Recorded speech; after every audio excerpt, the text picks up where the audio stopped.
میرے پیارے آقا صلی اللہ تعالی علیہ وآلہ وسلم کے پیارے دیوانوں، شیخ سیدی و سندی عبد القادر جیلانی رحمۃ اللہ علیہ فرماتے ہیں کہ دنیا کے اندر ایک انسان کو 6 عذاب دیے جاتے ہیں۔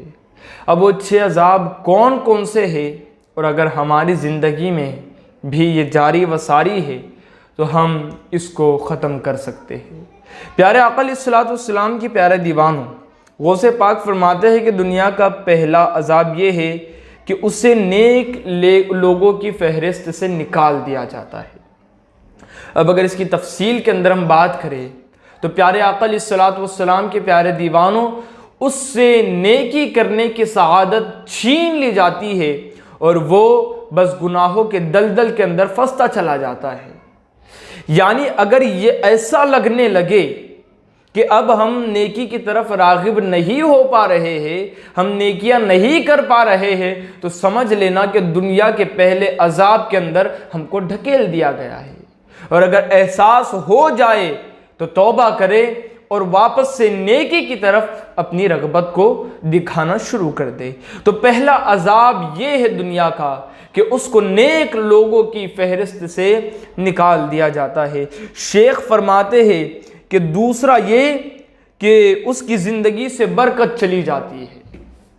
پیارے آقا علیہ الصلوۃ والسلام کے پیارے دیوانوں، زندگی سے برکت چلی جاتی ہے، عمر سے برکت چلی جاتی ہے، رزق سے برکت چلی جاتی ہے، گھر کی برکت چلی جاتی ہے، اولاد کی برکت چلی جاتی ہے۔ تو پیارے آقا صلی اللہ علیہ وسلم کے پیارے دیوانوں، تنگی کا ایک بہت بڑا سبب یہ بھی ہے کہ تنگی کی طرف ہم بڑھ رہے ہیں، یعنی ہم نیکی کی طرف سے ہٹ رہے ہیں۔ جو انسان نیکی کی طرف سے ہٹتا ہے، اللہ اس کو تنگی میں دھکیل دیتا ہے، بے برکتی میں اس کو دھکیل دیتا ہے۔ تو پیارے آقا علیہ الصلوۃ والسلام کے پیارے دیوانوں، بے برکتی دنیا کا دوسرا بڑا عذاب ہے۔ اسی کے ساتھ ساتھ شیخ فرماتے ہیں کہ تیسرا عذاب یہ ہے کہ اس کے رزق میں برکت نہیں رہتی۔ جیسا کہ میں آپ کو پہلی بات میں بتا دیا کہ زندگی سے برکت چلی جاتی ہے، اسی کے اندر ہم اس کو بھی لے لیں کہ رزق سے برکت اس کے چلی جاتی ہے۔ چوتھا یہ کہ جب تک نماز کی تکمیل نہیں کرتا، اس کے دوسرے نیک اعمال قبول نہیں ہوتے۔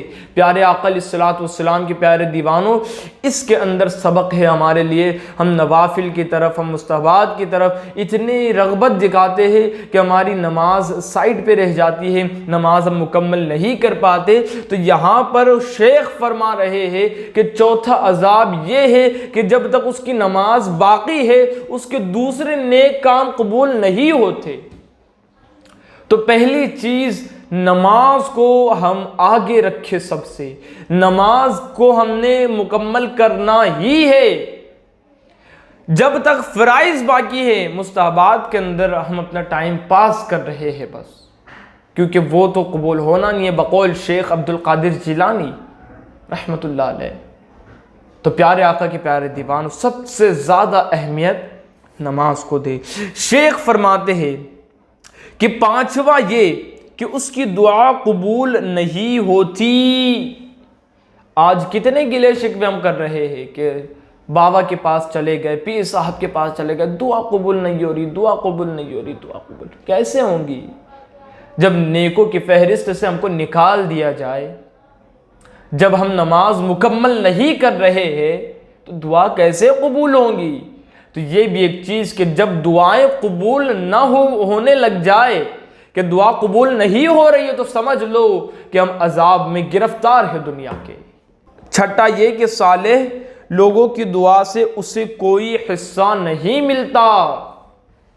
یعنی سمجھ لے آپ کہ آپ اگر یہ چاہتے ہیں کہ صالح لوگوں کے دعا کے اندر ہمارا بھی حصہ ہو، تو ہم نے نیکی کی طرف بڑھنا ہے، نمازوں کو مکمل کرنا ہے۔ اور اگر صالح لوگوں کی دعا سے ہم کو نکال دیا جائے تو پھر ہمارے پاس کیا بچ رہا ہے؟ ہم اتنے قابل تو نہیں ہے کہ اللہ رب العزت ہماری دعا کو قبول کر لے۔ ہم اتنے قابل تو نہیں ہے نا، ہماری تو نمازیں بھی باقی ہے، ہم تو نیک کام بھی نہیں کر رہے ہیں۔ تو پھر جب صالح لوگوں کی دعا سے بھی نکال دیا جائے گا حصہ، تو پھر کیا بچ رہا ہے؟